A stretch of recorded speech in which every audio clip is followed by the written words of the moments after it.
Captain Ibrahim Traore, the 37-year-old revolutionary at the helm of Burkina Faso, has once again shattered the silence of complacency. In a marathon press conference marking 3 years since his bold seizure of power, this son of the soil sat before over 15 journalists, not as a distant potentate, but as a brother in arms, unveiling truths that pierced the veil of neo-colonial deceit. When pressed about the relentless assassination plots shadowing his leadership, coups linked to imperialist puppets and traitors within, this is what Traoré said. Let's talk about your personal security.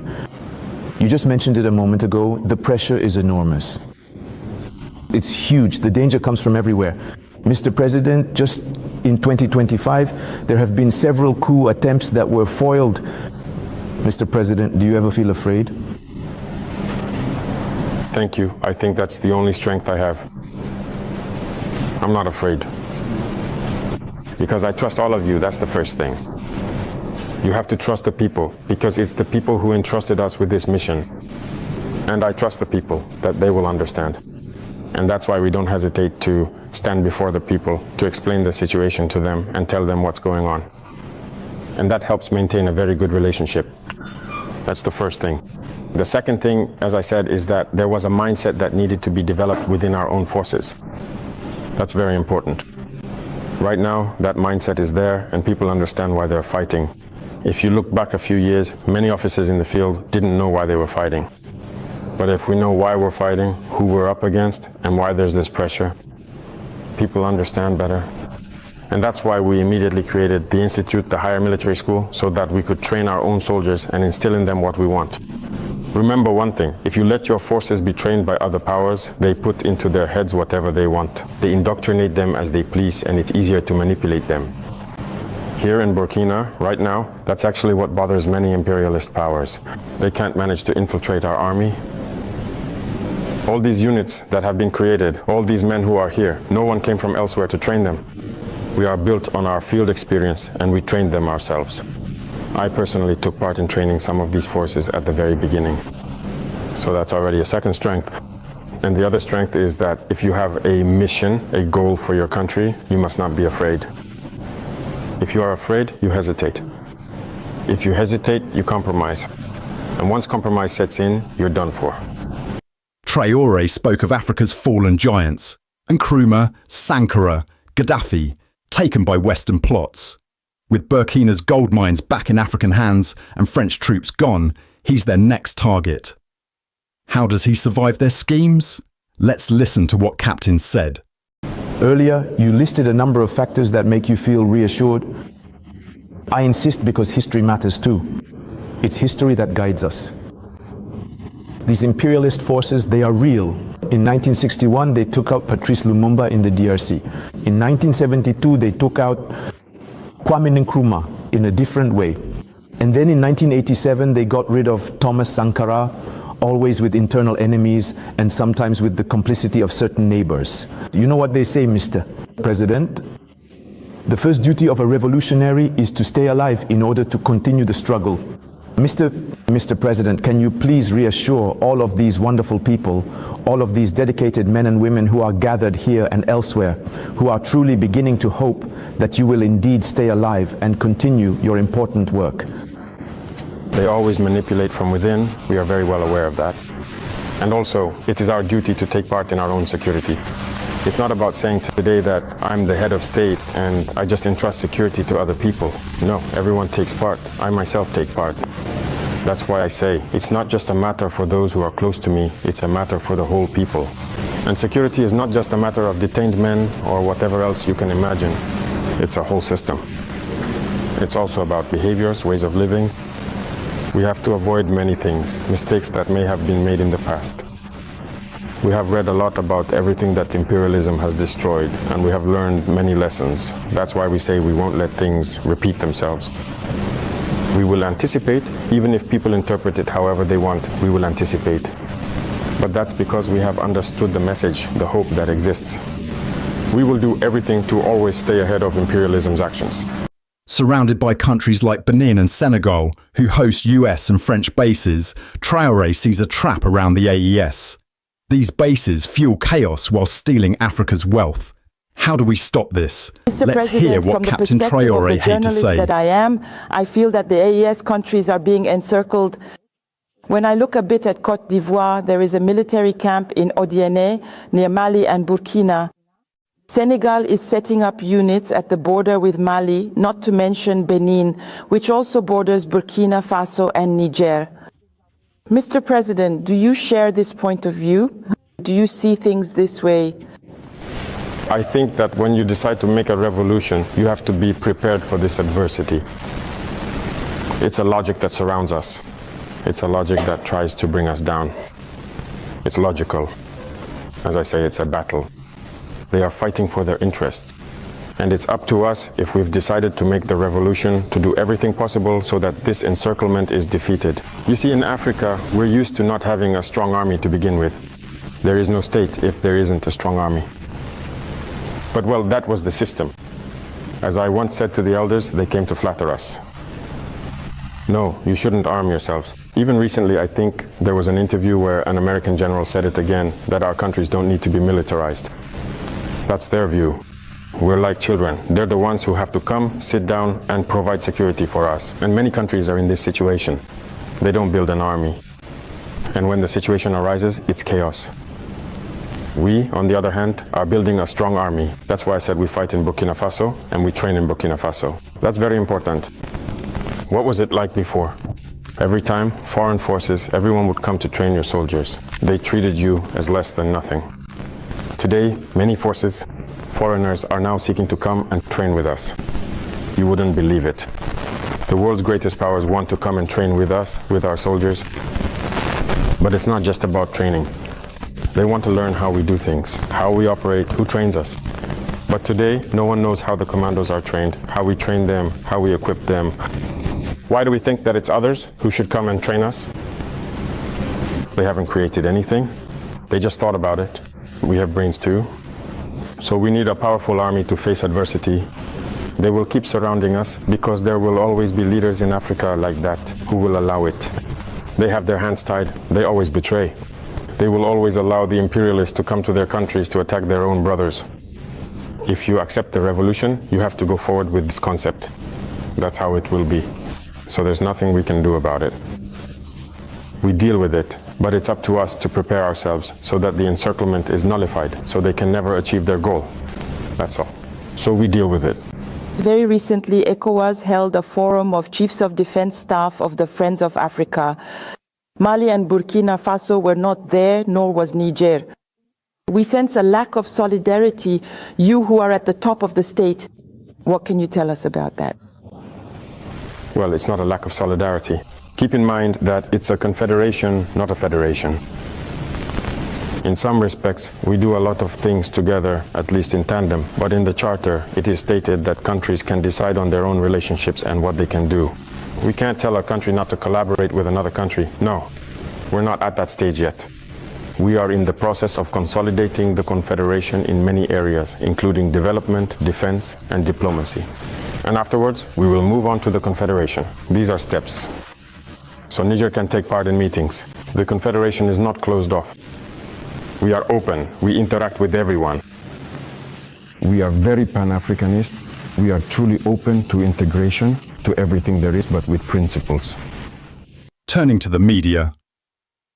And when Captain Traoré was asked about this, Traoré delivered a scorching rebuke to journalists who serve as imperialist megaphones. But the question I want to ask, forgive me, is not about defense or security, but about your relationship with us, the media.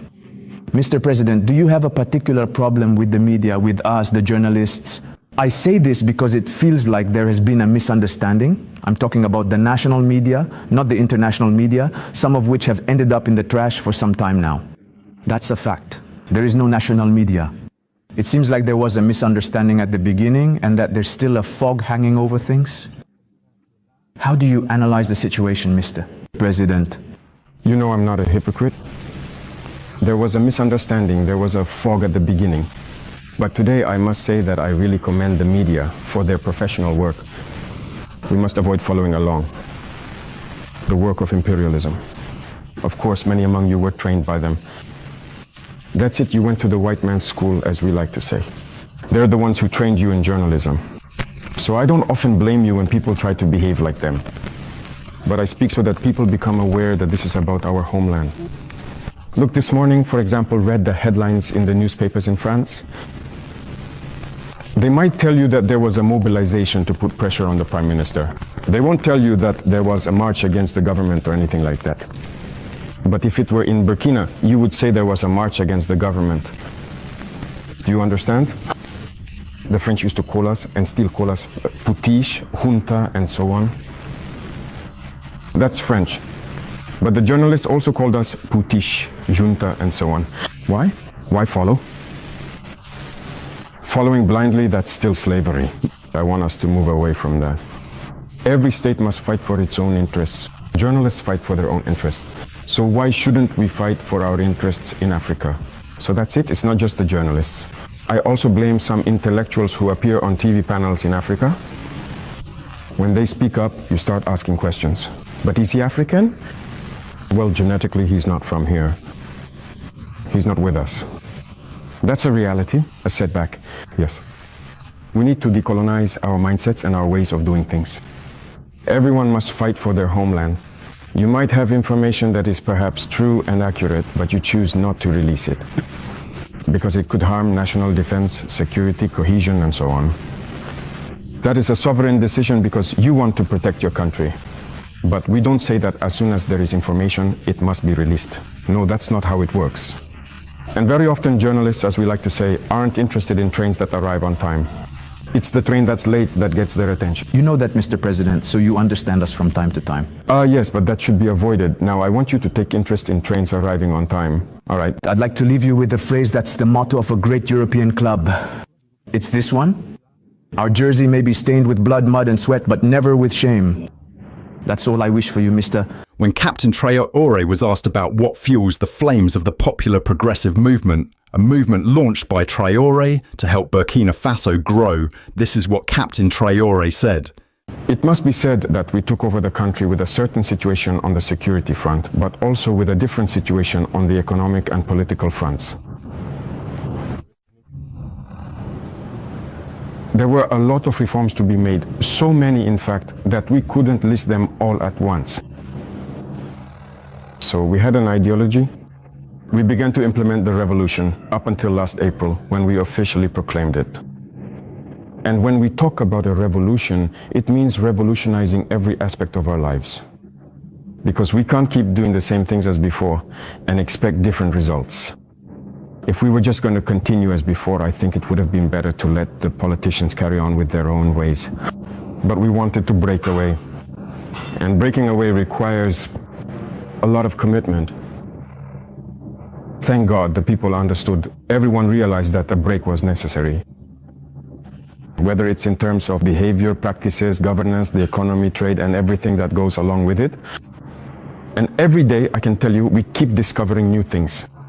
Because the system that was in place, I like to use a metaphor and say it was like a big knot that we found. You untie one and another appears. When you untie one, another one shows up. So there were many problems in our society that we are currently working to solve. And thank God I can say that many things have been initiated, and overall, for me at least, the results are satisfying, even though I think we can still make more effort. And if you wish, you can ask me questions about each area, because there are many things that have been started. The Traoré was asked about his land reforms law. What Traoré said left journalists speechless. You know how many conflicts have arisen over this issue of land?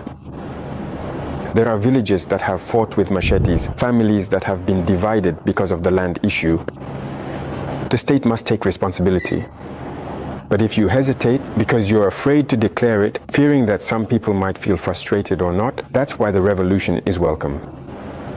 At some point, a decision must be made to put an end to all this. How many real estate developers were there in Burkina in 2010? I don't think there were even 20. Suddenly, in 2015, there were more than 200. They bought up land everywhere. They're dividing it up. They sell, they resell, they've plundered the land, and it's dangerous. Currently, we have a CCAD application that we've just launched, and we're in the process of re-registering. But what's happening is terrible. Even plots in the cities, people sell and resell them to several different people because it wasn't digitized. It's a huge registry. Do you think someone can go through the records, find the parcel number, see who it belongs to, and then you go and buy it? It's just not.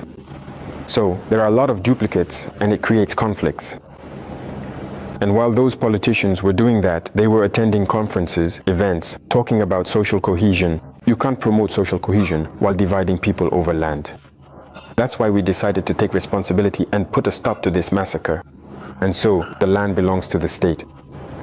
And from now on, we will do everything we can to balance the situation as much as possible so that people don't feel wronged. It's the same for traditional chieftaincy. This law has been around for a long time. A very long time from what I've been told, but no one wants to act on it. But we have decided to get involved to take a closer look because as far as I'm concerned, traditional chieftaincy must be respected, must be listened to, and must be the one working for social cohesion. When they speak, when there is a conflict, a contentious situation, they must speak up to bring people together and their voice must carry weight. So there are a certain number of privileges, if I can put it that way, that we've put in place, symbols of authority we've established so that people respect them. Whether people like it or not, they are respected. And they themselves command respect. Because recently, politicians had manipulated them. Many people today regret having marched alongside the politicians. There are villages where people are divided, where people no longer respect the chiefs. But with this law, in any case, that we brought to the LTE, we tried to clarify many things so that their respect in society could be restored. And that is very important. Then Captain Traoré was asked on how do we propel Burkina's economic surge against all odds, defying jihadist storms. Burkina's coffers swell with commendable progress in revenue, health and harvests, as IMF nods to 2025 robustness. President, despite the security crisis and the international situation, the Burkinabe economy is doing well with a 1.5% increase in economic growth rate in 2024. We know that the improvement in the security situation has played a major role, but so have agriculture and the services sector. What is the government doing right now to allow the national economy to keep up this momentum? All right, thank you. We can see that these are macroeconomic figures. We are aware of this and we constantly review the situation with the Minister of Finance. Efforts are being made. It's true that there are areas that have been secured which allow us to produce. And so agricultural production has increased significantly, which allows for processing at the level of the small units we have, but also for exporting the surplus of certain products. So this contributes greatly to the trade balance. There is also the issue of mining itself. So there are a number of mines that had stopped operating, if you remember. Some in 2020, others even in 2018, but they have also resumed operations. And all of these contributes to that growth. And we are continuing in this direction. And currently, if you look at the mining sector, for example, the government's approach is to exploit our gold ourselves. So there are mines that we have just taken control of, and we will continue to gradually regain control to co-exploit with the companies that are already there. Because what was the rule? Someone comes, gets the permit, exploits it, 10% goes to the government, and the rest is for them. And by the way, we have no control over that 10%. So right now, we are really taking back control to make sure we know what is coming out of our subsoil. They also take a significant share. So all of this contributes to economic growth, especially considering the initiatives we've launched in the agricultural sector. Many other ventures have been financed, and in any case, this allows for solid growth. But for me, the most important thing is that when the Minister of Finance often brings the figures, I say, well, that's all very good, but I send someone to the market. You see, that's what we call an empamore. How much does a can of corn cost? How much does a can of millet cost? I gather the information, and if the cost has gone down, we know there's an impact on the population. That's what's most important. So we do this work constantly, and even the intelligence services are involved so that we don't just announce a macroeconomic figure showing 1.5% growth that has no impact, especially on the most vulnerable groups. So we will continue this progress, God willing. Then a question about the African Union came, and what Captain Traoré said about this organization will shock you. Mission, may I ask you a question regarding your relationship with another organization? What are you still doing in the African Union? Good question. Well, I would say that our situation in the African Union is so passive that we don't even know if we're in the Union or not. We've been suspended since then. No one talks to us. It's really complete radio silence. So honestly, I don't know if I'm in the Union or not. But shouldn't we also make a statement by taking a historic step, as was done with ECOWAS, by slamming the door on an institution that clearly doesn't serve much purpose? I had a discussion with a diplomat from that organization, and then we experienced his name as mediator, the president of Burundi, who was even supposed to come here last week, I think. But then there was a scheduling issue with us, and we're waiting for him. We want to hear from him because we ourselves want to know why they're behaving this way. Because we don't want to make a decision without knowing their motivation. Why did they decide to exclude us? Why are they behaving like this towards us? If we know their motivation, then if we leave, we could explain to our people, this is what they said, these are the reasons. And so we decide to leave. It's the same thing as with ECOWAS. We left, but if we're asked why we left, we can explain it to you. But today, if we leave the Union and we're asked, we ourselves don't even know why they suspended us. Why are they behaving like this? Sure, they said we're somewhat aware. But as of today, I thought you can also leave because you feel that it's an organization working against Africa's interests. I don't think the African Union is taking a revolutionary stance like the one you're leading. No. Out of respect for certain people, that's why, as long as the mediator who was appointed, who has already sent his envoy to make contact with us, we are waiting for him.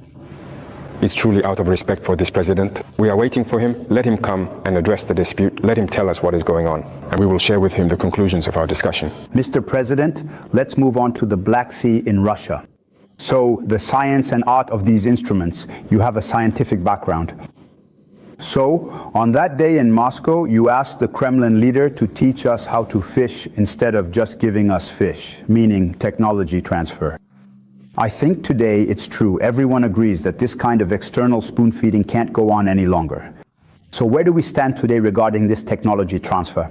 Because you mentioned right away to our colleagues that one day we will even manufacture our own weapons. So where are we currently with this technology transfer? I think they clearly got the message. I stated it in 2023 during the St. Petersburg summit. We were given wheat. We shouldn't have to go and ask for wheat again. We need to become self-sufficient. If we are given fish, we must learn how to fish ourselves. And I think that with the initiatives we are currently developing, we have requested during the visit that a certain number of scholarships be offered to students so they can go and learn science. They agreed. So there are already people who have gone to specialize in certain advanced fields. If you look at the creation of the Atomic Agency, we already have students whom we sent last year who are receiving training in the atomic field, which is an advanced technology. We will continue to send more every year. So with the initiatives we're developing, we've asked the UCI to offer a number of scholarships to students so they can go and learn science. They agreed. So there are already people who have gone into certain specialized fields. If you look at the creation of the Atomic Agency, we've already sent students since last year who are being trained in the atomic field, which is an advanced technology. We will continue to send more every year. So there are several other fields where we have requested training. It's not just Russia. We've also requested special training from China and sent students there. We're going there as well. Basically, we're tapping into every possible technology we can develop to send students for training. So, geopolitically, well, the Captain President, he's going to betray me today. He put the Burkina into orbit like back in the days of 154. How does that make you feel today? A country like Burkina, a little captain. What does it open up for you politically today to be at the pinnacle? Do you think still keep your head on your shoulders? On the contrary, keeping your head on your shoulders is a burden. To see that it's a global mission that has been entrusted to us. Seeing that everyone is interested in Burkina, I wouldn't call it pressure, but it is a burden and a responsibility. And we have to take it on with all the necessary focus. We don't have the right to fail. Whether we like it or not, we are going to follow the will of the people because they are the ones who made this possible. So as we've seen, Burkina is really in orbit, as you say. And we are working to keep Burkina in this position. To be the country of upright people, to be a model nation, to be the country that will move out of this underdeveloped situation. To become, in a few years, a highly developed country, to achieve a miracle, because that's what people are aspiring to. And also to be able to contribute our voice and everything we have for the happiness of the world, if I may say so. Since you became head of state, you have traveled very little. The only country in Africa you have visited is probably Russia, if I'm not mistaken. And we've seen your African counterparts in the United States with a sort of class photo with President Trump. And I'll share a comment from a friend of mine who said to me, Captain Traoré would never have accepted that. Is that true? Well, listen, I travel very little, as you mentioned. And I went to Russia twice for very specific purposes. And it's rare that I go to other partners and only for very specific objectives. Other than that, I don't plan to travel around the world like others do. Because for me, you have to stay focused and work for your country. President Trump himself said America first. It's America first. He works for the interests of Americans. And so I am working for the interests of the Burkina Faso people. If I have no interest there, what would I go there for? Now, one of the major geopolitical issues today is, of course, the Israeli-Palestinian conflict. We see more and more countries taking a stand. We have seen Western European countries, to name them, say that they are going to recognize, and this is a strong signal, the Palestinian state. But as usual, Africa is almost silent. It is in a wait-and-see position. From Burkina, can you give a position that helps us understand a bit what Africa thinks about what we fear is happening today in the Gaza Strip? I can give you a position that shows what Africa thinks. Some Africans or some African people. Because many African leaders have a different way of seeing things. It's Africa's misfortune, if I may say so. We are not united. We don't see things the same way. Some are afraid, some are hesitant, some are there for the interests of other people. The West, there are people who grew up over there, did everything over there, and then they come and are made heads of state in Africa. So they're the ones who control all of that. And so Africa can't have its own opinion. But I know that deep down, no one would want to see what's happening over there happen in their own country. But unfortunately, if the African continent is facing such a situation, in Congo, what are we even doing for Congo? With Democratic Republic of Congo, how many millions of deaths has it been, and for how many years? We ourselves are at war. Have you seen any African countries even raise their voices for Burkina over the past 10 years? It's rare. It's rare. So Africans have this problem. On the other hand, when someone sees a problem in Europe, everyone is united. People quickly manage to find solutions. The United States is the same. But Africa has this problem.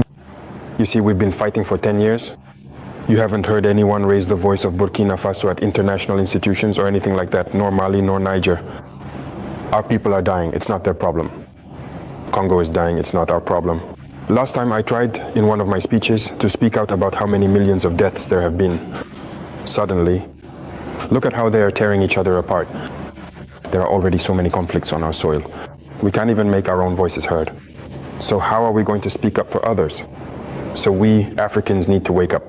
Can Burkina Faso recognize the Palestinian state?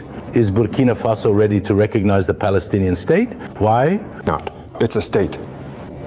It's a state. Why wouldn't we recognize the Palestinian state? What's happening is very serious. I think the Palestinian state exists, it should exist. Otherwise this war will never end. Wherever things are divided, it will never end. While you think it's going to end, it starts up again even stronger. We're going to keep going like this.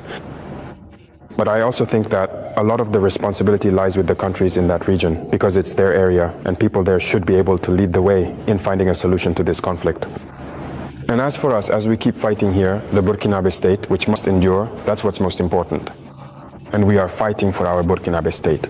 There you have it, Mr.